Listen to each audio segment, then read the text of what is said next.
Hello friends, Assalamu alaikum. I am your host Intizar Mehdi from Gilgit. You are watching now the Youth Development Program. I am a junior web designer and I am a student of grade 10 at the Government Higher Secondary School Gilgit. I am also a member of the Youth Development Program and the Youth Humanity Organization as a host and speaker. I am also a social activist and I am also conduct online interviews. My aim of life is the separate awareness from youth about purposeful life. सबसे पहले मैं अपने तमाम viewers को हमारे session में शामिल होने पर खुशामदीद पेश करना चाहता हूं। जैसा कि आप सब जानते हैं कि मैं हर नए दिन किसी नए गेस्ट के साथ आपके सामने मौजूद होता हूं और उनसे बहुत कुछ जानने की कोशिश करते हैं, उनकी लाइफस्टाइल के बारे में, उनके स्ट्रगल्स के बारे में और उनसे बहुत कुछ मालूमात हासिल करने की कोशिश करते हैं जिससे हमारे व्यूअर्स को कुछ नया सीखने को मिले। इसी इसी तरह आज भी हमारे साथ एक स्पेशल गेस्ट मौजूद है और आज भी हम इनसे यानी कि बहुत कुछ सीखने की कोशिश करेंगे और हमारे व्यूअर्स भी इनसे बहुत कुछ सीखेंगे। सर, सबसे पहले आप अपनी इंट्रोडक्शन हमारे व्यूअर्स को करवाएं प्लीज सर। वालेकुम अस्सलाम इंतज़ार। और इंट्रोडक्शन की तरफ अगर मैं आऊँ तो मैंने जो अपना प्रोफेशनल करियर का स्टार्ट लिया था एट द एज ऑफ 12 लिया था सन 2000 में। I joined my father's business, jewellery का बिजनेस था उनका, कैश एंड गोल्ड के नाम से, और सुनियार थे वो। और उनका प्रीवियस बैकग्राउंड जो था एयरफोर्स से था, तो एयरफोर्स के बैकग्राउंड होने की वजह से मैं जो है एयरफोर्स के स्कूल के अंदर ही पीएफ चकलाला के अंदर जो है वो अपनी अर्ली एजुकेशन वहाँ से हासिल की। उसके बाद मैंने जो है अपनी स्टडी को खैराबाद कह दिया कि मैंने मज़ीद नहीं पढ़ना, मैं कारोबार के अंदर हूँ और मुझे अच्छे खासे जो है इससे इनकम आ रही है। और फिर कुछ अरसे के बाद मुझे ख्याल हुआ कि नहीं, एजुकेशन भी ज़रूरी है। लेकिन इस ड्यूरेशन के दौरान मैं जो है काफ़ी सारे बिजनेस जो है वो स्टार्ट कर चुका था। लाइक वालिद के बिजनेस से सीखने के बाद मैंने जो है अपना ज्वेलरी का बिजनेस, इंडियन ज्वेलरी का, वालिद साहब सुनियार का काम करते थे, मैंने इंडियन ज्वेलरी का बिजनेस, फर्स्ट बिजनेस जो अपना स्टार्ट किया वो किया। उसके बाद सेल फोन का बिजनेस, मोबाइल फोन का बिजनेस मैंने स्टार्ट किया। उसके बाद जूतों का, और उसके बाद सब्जी का काम मैंने स्टार्ट किया।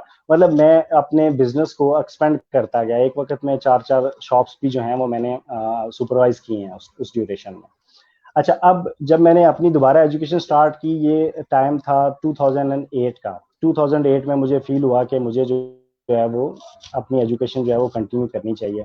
2008 में मैंने एडमिशन जा रहे थे तो मैंने अपना मैट्रिक का एडमिशन भेजा और मैंने एग्ज़ाम दिया और मैं अच्छी खासे नंबरों से जो है वो पास हो गया उसमें। तो वहाँ से मुझे बूस्टअप मिला कि अच्छा, मैं अगर पढ़े बगैर जो है थोड़ी सी मेहनत कर कर तो एजुकेशन में इतने अच्छे ग्रेड्स ले सकता हूँ, तो मैं कंटिन्यू क्यों ना करूँ स्टडी अपनी। देन मैंने अपने लिए जो है वो एक कॉलेज जो है आईएमसीसी के नाम से इधर, इसके अंदर जो है मैंने एडमिशन लिया इस्लामाबाद के अंदर ही, और मैंने आई.कॉम किया, वहाँ से बी.कॉम किया। अच्छा, बी.कॉम करने के बाद मुझे जो है वो शौक आया कि बस बिजनेस तो कर लिया, अब जॉब का मज़ा लिया जाए। तो मैंने जो है जॉब स्टार्ट कर ली। अब मैं एक होटल के अंदर एज ए कह सकते हैं कि जीआरओ काम कर रहा था, और मुझे जो है वो लाइफ के अंदर 12 घंटे की, 8 घंटे की ड्यूटी करने के बाद अंदाज़ा हुआ कि नहीं, business is a good field. अब मुझे वापस उसी बिजनेस में जाते हुए ये चीज़ फील होती थी कि नहीं यार, मैंने अगर अपनी ज़िंदगी के 4-5 साल एजुकेशन को दे लिए और मैं जाकर दोबारा वो शॉपकीपिंग वाला बिजनेस करूं, तो मैं जो है ना वो कोई, आप कह सकते हैं कि ग्रो नहीं किया। मैं एंटरप्रेन्योरशिप की तरफ आया। ये मेरा फर्स्ट स्टार्टअप था जहां पे मैंने एक सॉफ्टवेयर हाउस एक पार्टनर के साथ मिलकर खोला, और उस सॉफ्टवेयर हाउस को हमने यूज़ किया। जो हमारे पास यूनिवर्सिटी स्टूडेंट्स आते थे उनको एक सर्टिफिकेट मिल जाता था हमसे कि जी इनके पास प्रोफेशनल ऑर्गेनाइजेशन में काम करने का एक्सपीरियंस है 6 मंथ का, और उनको हम कुछ थोड़ा बहुत स्टाइपेंड भी देते थे। यहाँ से मैंने अपने करियर का स्टार्ट किया और मुझे उसमें अच्छा खासा बूस्ट मिला।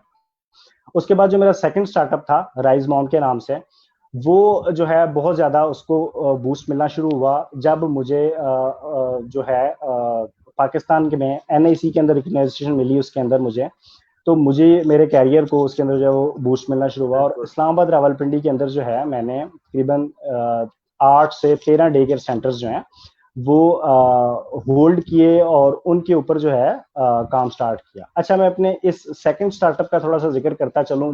ये यूनिक इसलिए था जिसकी वजह से मुझे इसमें बूस्ट मिला कि हम लोग क्या करते थे डे केयर सेंटर्स में पेरेंट्स की सेटिस्फेक्शन के लिए हमने एक ऐप डेवलप किया अपनी, उस ऐप के ऊपर उनकी लाइव वीडियो स्ट्रीमिंग, उनके बच्चों की, उनके स्टेटस अपडेट कि वो इस टाइम क्या कर रहे हैं, खा रहे हैं, पी रहे हैं, उनको मेडिकेशन मिली है नहीं मिली है, खेलने में कैसे हैं, जो भी उधर के आया के या उसके क्या कह सकते हैं कि ग्रैनी के जो रिमार्क्स होते थे वो उस ऐप के ऊपर अपडेट करते थे, और उनके पेरेंट्स लाइव अपना बच्चा भी देख सकते थे और उस ऐप के ऊपर उसका स्टेटस भी चेक कर सकते थे।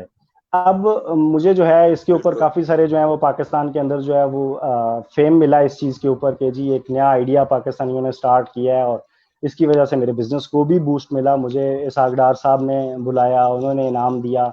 इसके अलावा एनआईसी के अंदर मुझे प्लेस मिली, कराची के अंदर जो एक्सपो होता है 17 का एक्सपो जो था उसके अंदर मैं गेस्ट था। तो ये काफ़ी सारे जो हैं वो मुझे उससे रिवार्ड भी मिले जो कि उस चीज़ के थे। अच्छा, अभी इस चीज के अंदर मुझे फील होना शुरू हुआ कि एक तो मुझे एक्सपेंस अपने स्टार्टअप, जब आप स्टार्टअप दौर के अंदर होते हैं, स्टार्टअप कल्चर के अंदर होते हैं, आपको अपने एक्सपेंस बियर करने होते हैं। अब इस ड्यूरेशन के अंदर मैंने एक अमेरिकन फर्म के अंदर काम किया अपने स्टार्टअप को बूस्ट और कंटिन्यू करने के लिए। अच्छा, नाइट ड्यूटी करने के बाद दिन में बिल्कुल स्टार्टअप पे काम करना और बहुत थोड़ा सा टाइम उसके लिए सोने के लिए मिलना, जैसे कि जो स्टार्टअप लोग हैं वो समझते हैं इस कल्चर को और इस चीज को समझते हैं। फिर एक और जगह पे मैंने जो बिल्कुल है वो जॉब स्टार्ट की, एक यूके की कंपनी थी, उसके अंदर as a research executive north, पूरा नॉर्थ रीजन को जो है वो मैं देख रहा था।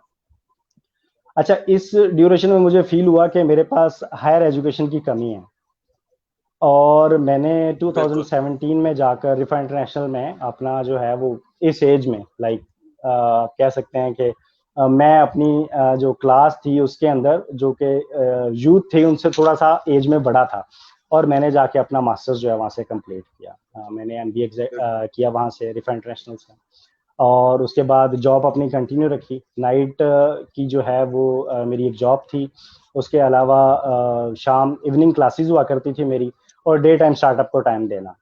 और ये स्ट्रगल, ये बिल्कुल मेहनत करने के बाद मुझे जो है उसका रिवार्ड आउटपुट मिलना शुरू हुआ। अच्छा, अब बिल्कुल इस सर। ड्यूरेशन में मैं और मेरी सिस्टर दोनों इसके अंदर जो थे वो पार्टनर थे। राइज मॉम जो थी, हम दोनों का जो है वो मुश्तरका आइडिया था, को फाउंडर थे हम इसके। अच्छा, अब इसमें बिल्कुल हमें जो है एक एडनबर्ग की जो आप कह सकते हैं कि स्पॉन्सरशिप मिली कि हमें 1 साल के लिए यूएस के अंदर जो है वो बारी बारी 1 बाय 1 पार्टनर्स को जो है वो एप्लीकेशन फिल करनी थी और विन करना था। और अगर हमारा जो आइडिया था वो यूनिक था ऑल ओवर दी वर्ल्ड, जो आप कह सकते हैं कि बिल्कुल यूनिक निकला हमारा वो आइडिया, तो हम दोनों को स्पॉन्सरशिप के लिए जो है वो शॉर्टलिस्ट किया गया। मेरी सिस्टर को 2019 में भेजा गया यूएस में, और उसने अपना 1 साल का ड्यूरेशन जो है वो वहाँ पे पूरा किया। बिल्कुल अब 2020 में मैंने जाना था सिस्टर के वापस आने के बाद, लेकिन वो कोविड की वजह से मेरी वाली चीज़ जो है वो कंटिन्यू नहीं हो सकी। अच्छा, अब इस सारे सिनेरियो के बिल्कुल अंदर सर। जो चीज़ मैसेज मैं देना चाह रहा हूँ, जैसे आपने बताया कि यूथ को जो है वो आप करना चाह रहे होते हैं, तो स्ट्रगल, मेहनत जो है वो आपने लाइफ में कहीं पर भी की हो बिल्कुल वो आपको आउटपुट देती है। इस चीज़ में कोई शक नहीं है, कोई डाउट नहीं है। और इवन बिल्कुल आजकल जो मैं काम कर रहा हूँ, मेरी कोशिश होती है कि यूथ को, खास तौर पे हमारे जो यंग स्टूडेंट्स हैं, उनको मोटिवेट किया जाए बिल्कुल अपनी लाइफ स्टोरी से, और जो कुछ मैंने सीखा है, लाइक मेरी कोशिश ये होती है कि जो हालातों को मैंने देखा है वो आने वाली यूथ उसको फेस ना करे, उनको बिल्कुल जो है बताया जाए कि मेरे साथ ये वाला वाकया हुआ था और ऐसे ऐसे इस चीज को लेकर हम लोग आगे कंटिन्यू किया था। तो इस चीज की तरफ बिल्कुल आजकल मेरा ज्यादा जोर है कि इस चीज को जो है वो पाकिस्तान में आम होना चाहिए। मेरा आजकल का जो मंशूर है वो यही है। बिल्कुल सर। सर सही। इसके साथ साथ सर हम यानी कि आपकी इंट्रोडक्शन तो हमने सुन ली, और अभी आप सर हम आपके बचपन के बारे में कुछ सुनना चाहते हैं। सर आप बचपन में कैसे लड़के थे, यानी कि शरारती थे या सर शरीफ थे, कैसे लड़के थे सर आप बचपन में? हमारे व्यूअर्स को उसके बारे में कुछ बताएं सर। देखें, आपका बचपन कैसे गुजरा बच सर, और कहाँ गुजरा सर बिल्कुल आपका बिल्कुल, बचपन? मैं उसी तरफ आ रहा हूँ। बचपन मैंने अपना कुछ पीएफ चकलाला के अंदर गुजारा है, एयरफोर्स के जो कैंप होते हैं उसके अंदर, और कुछ बचपन जो है मेरा वो बिल्कुल इस्लामाबाद के अंदर गुजरा है। जब वाला साहब रिटायरमेंट हो गए तो मैंने तकरीबन बिल्कुल 12 साल का था, 10-12 साल का, जब वाला साहब रिटायर हुए और उन्होंने बिजनेस स्टार्ट किया और मैं उस बिजनेस में उनके साथ काम करना स्टार्ट किया मैंने। अच्छा, अब बचपन के अंदर दो चीजें जो है वो देखते हैं हमारे बिल्कुल पेरेंट्स। एक देखते हैं कि बच्चा एजुकेशन में कैसा है और दूसरा शरारतों में या एक्टिविटीज में कैसा है। एक्टिविटीज में और शरारतों में मैं पूरे अपने मोहल्ले के अंदर मशहूर था, और मुझे जो है मेरे दादा अबू और वाला साहब दोनों कहते हैं फुटबॉल कितना सिला हुआ है। लाइक मेरे चेहरे के ऊपर ये यहाँ पर चोट का निशान, यहाँ पर ये चिन पर, ये मैंने खेल कूद में और लड़ाई झगड़ों में जो है वो अपने आप को चोटें लगवाई हुई हैं। तो मैं एक्टिव था उस चीज के अंदर, लेकिन एजुकेशन का जो बैकग्राउंड मेरा रहा है, आप कह सकते हैं मैट्रिक से पहले तक का, उसके अंदर मैं जो हूँ बहुत एक डल स्टूडेंट था। एजुकेशन में मेरा दिल नहीं लगता था और यही वजह थी कि मैंने एजुकेशन को छोड़ भी दिया। लेकिन अगर मैं अपनी हायर एजुकेशन की तरफ आऊँ तो ये ग्रेजुअली बेहतर होता गया। लाइक मैं आईकॉम के अंदर जो मेरे मार्क्स थे उससे बेहतर मेरे बैचलर्स के अंदर आए, और बैचलर से बेहतर मेरे मार्क्स जो हैं वो मास्टर्स के अंदर आए। तो एजुकेशन और जो लाइफ है, इन दोनों के अंदर अगर मैं कंपैरिजन करूं तो लाइफ के अंदर मैं शरारती था, एक्टिव था, लेकिन एजुकेशन में मैं इतना एक्टिव नहीं था।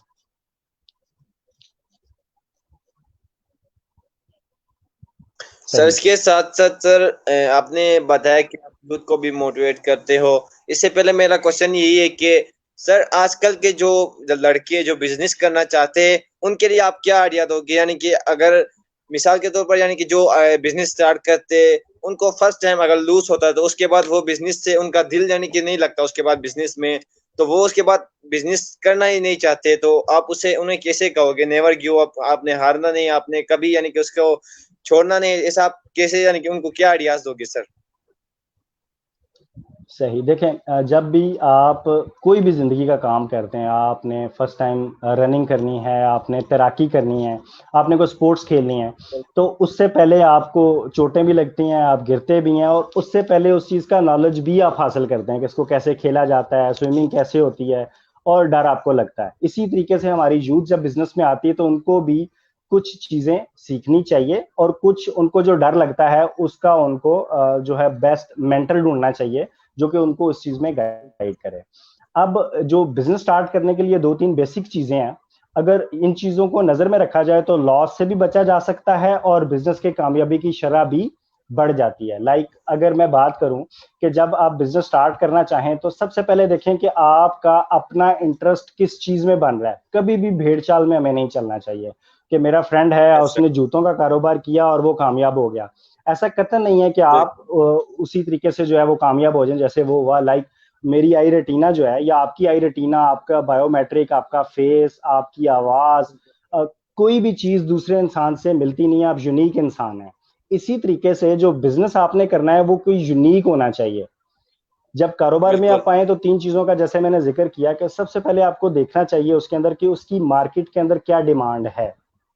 सपोज आप कोई जूतों की मार्केट है और उसमें जूतों का काम ही आप करना चाह रहे हैं, उसकी वहां पे डिमांड भी है, तो क्या फिर दूसरी चीज उसमें आती है कि आप उसमें देखेंगे कि आपके पास कौन सी ऐसी गिदड़ सिंगी है, कौन सी ऐसी यूनिकनेस है, कौन सी ऐसी चीज है जो कि बाकी आपके कंपटीटर्स जो हैं वो आपको प्रोवाइड नहीं कर रहे हैं।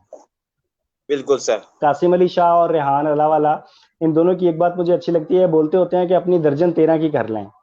खासतौर पर कासिम अली शाह को मैंने ये जुमला सुना है अक्सर, वो कहते हैं दर्जन 13 की कर लें।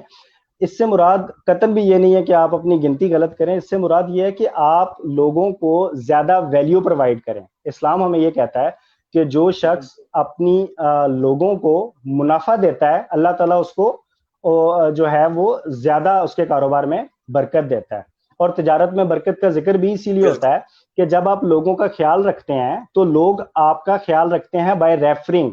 अगर आप कोई अच्छी चीज प्रोवाइड करेंगे तो लोग आपको दूसरे कस्टमर भी रेफर करेंगे। और तीसरी चीज जो आपने मार्केट में देखनी है और सबसे पहले जो चीज आपने नोट करनी है वो ये देखनी है कि आपने अपने तमाम इन्वेस्टमेंट्स और तमाम जो आपका वो क्या कहते होते हैं उसे एसेट्स हैं वो एक जगह पे नहीं झोंक देने हैं। Never put all your eggs in one basket. तो आपने थोड़े बिजनेस से, थोड़ी इन्वेस्टमेंट से काम स्टार्ट करना है, उसमें अपनी स्ट्रगल ज्यादा देनी है, और जूं आप सीखते जाएं चीज को, हफ्ते बाद आपको समझ आए कि अच्छा मुझे ये चीज अपनी इंप्रूव करनी है, तो आपके पास रिजर्व में कुछ पैसे हों जो आप एक हफ्ते के बाद उस बिजनेस में इन्वेस्ट कर सकें, एक महीने के बाद उसमें कुछ और इन्वेस्ट कर सकें। क्योंकि आपको बिजनेस के अंदर 3 मंथ्स जो हैं वो चाहिए होते हैं बिजनेस को समझने में, स्ट्रगल करने में और कामयाब होने में। तो उस 3 मंथ का बैकअप प्लान आपके पास होना चाहिए। तो ये 3 चीजें मेरी नजर में हैं कि जिनको अगर आप नोट रखें तो ये आपको बिजनेस की कामयाबी की तरफ ले जाती हैं। बिल्कुल सर। इसके बाद सर पाकिस्तान में सर एंटरप्रेन्योरशिप में वुमेन्स का क्या किरदार है, और जो खवातीन एंटरप्रेन्योरशिप में आना चाहती है उनके लिए सर आप क्या यानी कि सजेस्ट करोगे, क्या उनके लिए आप यानी कि मैसेज देना चाहोगे जो एंटरप्रेन्योरशिप में आजकल की जो खवातीन से हिस्सा लेना चाहती है, जो एंटरप्रेन्योरशिप की तरफ आना चाहती है उनके लिए? सही। देखें, जो हमारे कंट्री की फीमेल्स हैं, ये जो हैं बहुत ज़्यादा इसमें आप कह सकते हैं कि इनका रोल है, और ख़ास तौर पे हमारी जो यंग फीमेल्स हैं, जो अपना कह सकते हैं कि आप यूनिवर्सिटी या कॉलेज ग्रेजुएट्स हैं, ये फीमेल आती हैं इस लाइन के अंदर और काफ़ी सारा जो इसमें स्ट्रगल करती हैं। और जब मैं राइज होम चला रहा था उस टाइम पे मुझे इसका आइडिया हुआ कि एवरी 9 फीमेल आउट ऑफ 10 जो है वो अपनी जॉब या अपना बिजनेस जो भी वो कर रही होती हैं आफ्टर मैरिज वो छोड़ देती हैं। हमें इस चीज को खत्म करना चाहिए, और मेरा जो राइज मॉम का आइडिया था वो भी इसी चीज के ऊपर था कि हमारी फीमेल जो हैं वो शादी के बाद अपना कारोबार या बिजनेस क्यों छोड़ देती हैं। क्योंकि ये देखें, जो हमारे बिजनेस को या हमारे जॉब सेक्टर्स को रिक्वायरमेंट है, इनके बारे में 80% हमारा जो एक सर्वे है वो बताता है कि 80% जो एम्प्लॉयर है वो अपने एम्प्लॉय से सेटिस्फाइड नहीं है, कि जो एम्प्लॉय मुझे चाहिए, जो उसकी खूबियां चाहिए, जो उसमें मुझे क्वालिटीज चाहिए, वो उसमें मुझे नहीं मिलती हैं। तो इसका मतलब ये है कि जो लोग इसमें स्ट्रगल करने वाले हैं, मेहनत करने वाले हैं, वो लोग अपना जो है जॉब के अंदर वो चीज वो प्रोवाइड नहीं कर सकते अपने हालात की वजह से या किसी मजबूरी के तहत।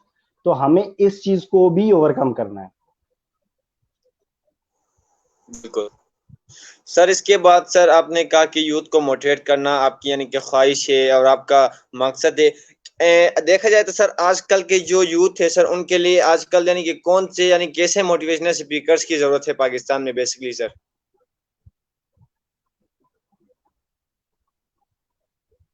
आप मुझे चाह रहे हैं कि मैं किसी का नाम रेफर करूं या टाइप बताऊं? सर मैं कह रहा हूँ सर क्वेश्चन आजकल थोड़ा की इस क्लियर दौर में, कीजिएगा मुझे। सर मैं कह रहा हूँ आजकल की इस दौर में सर जो पाकिस्तान की यूथ है सर उन्हें कैसे मोटिवेशनल स्पीकर्स की जरूरत है सर? देखें, मोटिवेशनल स्पीकर के बारे हक में मैं नहीं हूँ, लाइक इस तरह हक में नहीं हूँ कि आप सिर्फ मोटिवेशनल स्पीकर को ही सुनते रहें। देखें, मोटिवेशन की जरूरत आपको तब होती है जब आप फेडअप हों, जब आप लो स्ट्रीम फील कर रहे हो, तब आपको मोटिवेशनल स्पीकर की जरूरत पड़ती है, बिल्कुल सर। आपको साइकेट्रिस्ट की जरूरत पड़ती है। लेकिन आप के पास इस तरह के लोग आपकी कम्युनिटी में होने चाहिए जो कि आपकी मेंटोरशिप करें, सिर्फ आपको बातों की हद तक ना रखें, आपको साथ लेके चलें, और आप जब किसी प्रॉब्लम में फंसे तो आपको गाइड भी करें उस प्रॉब्लम के अंदर। सिर्फ ऐसा नहीं है कि आपको बातें सुना दी, आपको मोटिवेट कर दिया और उसके बाद बेशक वो खुद अपनी जिंदगी में अमल करे या ना करे। इस तरह के जो है चाहिए। अब इंटरनेट दौर के अंदर मैंने ये चीज देखी है कि जो फासले हैं वो सिमट गए हैं, कहा जाता है कि दुनिया ग्लोबल विलेज बन गई है।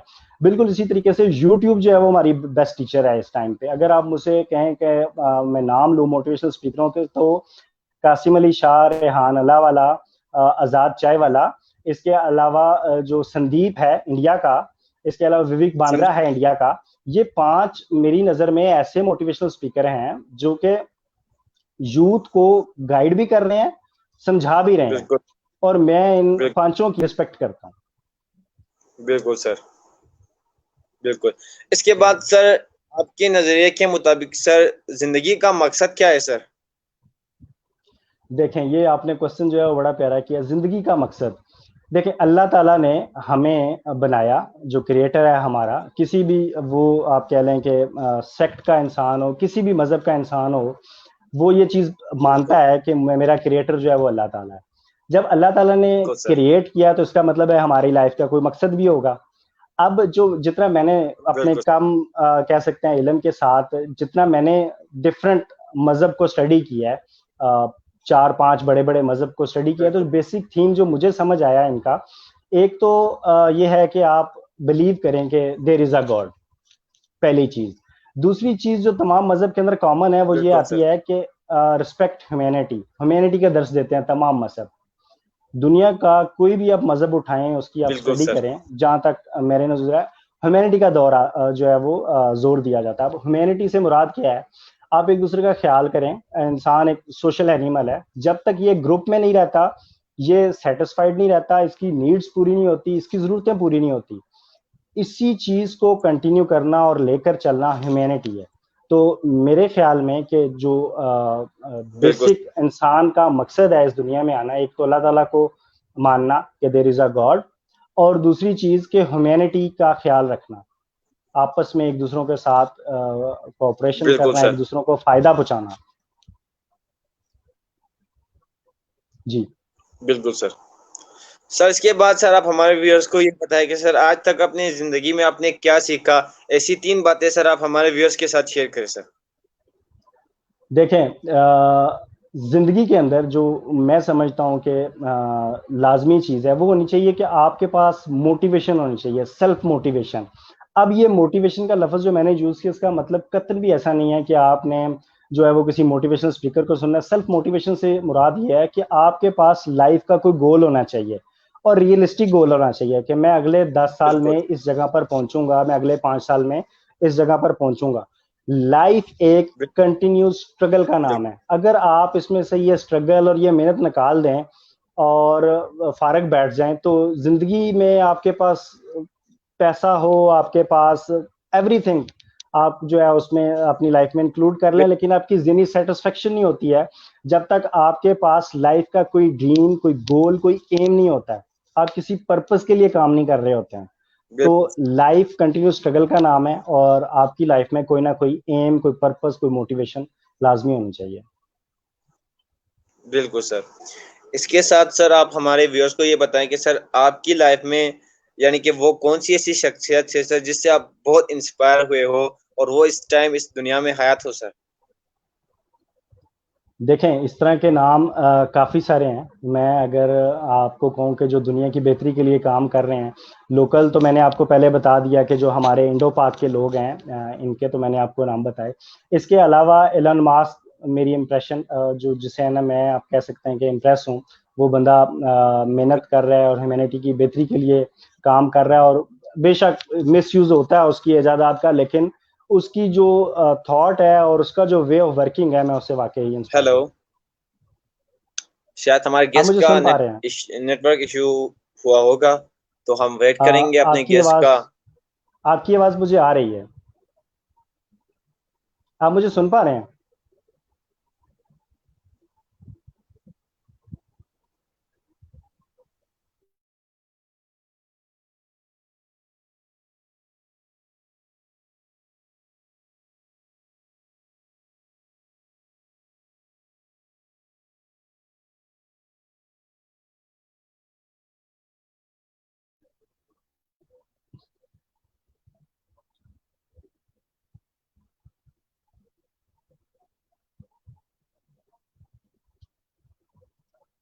बिल्कुल। सर इसके बाद सर यानी कि मैं आपसे कुछ रैपिड रैपिड फायर करूंगा लास्ट में, जिनका यानी कि जो क्वेश्चन होगा उसका यानी कि आपको एक वर्ड में आंसर देना है। सही। ये वैसे मुश्किल काम है। सही है? नहीं मुश्किल तो नहीं सर, मैं इजी पूछूंगा सर, कोशिश करूंगा। अच्छा अच्छा, ठीक है ठीक है, कंटिन्यू करें आप। सर आज यानी कि नहीं, ये मैं पूछूंगा college life sir. Amazing. Best life. University life. University life. You are having good friends, good connections. Online classes Pakistan में। Internet issue. बिल्कुल sir. Pakistani social media. Can be improved more. Even we can have our own social media, like Chinese are using, like Korean are एक using. World में। ये government ने वैसे इसी तरह का बयान दिया है कल परसों के, हम यूट्यूब बैन कर रहे हैं। अल्लाह ना करे ऐसा वो तो हो, मतलब मैं इस चीज के कतन भी हक में नहीं हूँ, और मुझे बड़ा फील हुआ कि लाइक हमारा जो कह लें कि यूथ सीख रही है, अब आके उन्होंने यूट्यूब से सीखना शुरू किया। पहले तो हम 6-7 साल यूट्यूब नहीं यूज कर सके थे, जो हमारा दौर था यूट्यूब का, तो उस टाइम पे यूट्यूब नहीं चलती थी। ऐसा तो कभी नहीं होगा सर अब जो, इंशाल्लाह। बिल्कुल हाँ ऐसा इंशाल्लाह कभी ऐसा नहीं। नहीं होगा, नहीं होगा। नहीं होगा। क्योंकि सर यानी पाकिस्तान में यूट्यूब बैन किया जाए तो सबसे पहले पाकिस्तानी फिल्म इंडस्ट्री को ही यानी कि लूज होगा। उसके बाद बिल्कुल पाकिस्तान को ही खुद नुकसान में, पाकिस्तान खसारे में जाने स्टार्ट करेगी, उसकी माशियत यानी कि खतरे में जाएगी। यूट्यूब को क्या है, वो पाकिस्तान में बैन बिल्कुल करे ऐसे तो यूट्यूब कोई पैसे नहीं जाते वो उसके इतना लिए। बड़ा बिग जाइंट है, उसको कोई खास फर्क पड़ेगा नहीं पाकिस्तान अगर उसके साथ नहीं भी रहता तो। सही सर, हम अपनी क्वेश्चंस कंटिन्यू करते हैं। उर्दू पोइट्री, इलामा इकबाल। लेक्चरर होना, ड्रीम जॉब।